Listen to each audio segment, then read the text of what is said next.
ደምስዬ ስክሪፕቱን ጻፍክልኝ? ላስነሳትና እሺ። አይ ቤት ይሄ ላፕቶፕ መስሎሽ ብላክ ቦርድ እኮ ነው። ባክቶኝ ለምን ላይ በጠመኔ በቾካ ጽፍላት የጻፈውን ለማጥፋት እኮ በርጥፍ ፎጣ ነው የሚወለውለው።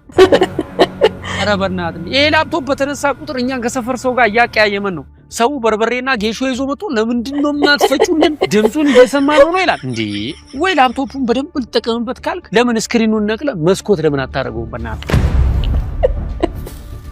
በቃ እኔ ደግሞ ሁለት አልዋለ ዲዮል የስረኛውን ክፍል ለመክተት ያልግዛ ኦሬዲ ተራርቋል። አስፈቅፍቄ ተቀምበታል። ቢያንስ ዳማ እንጫወትበት ይጠቅመናል እኮ ብራዘር።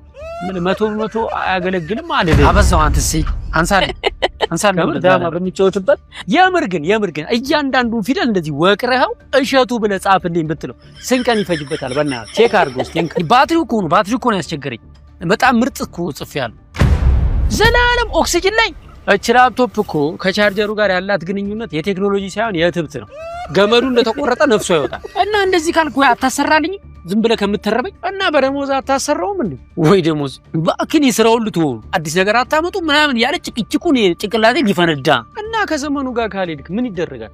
ሁሉም አለቃ ሰራተኞቹ እንደሱ ፈጣን እንዲሆኑ ነው የሚፈልገው። እኔ እንዴት አድርጌ ነው እንደሱ ማስበው? እሱ እኮ የ30 ዓመት ልምድ ያለው ሰው እኮ ነው። ወይኔ ደም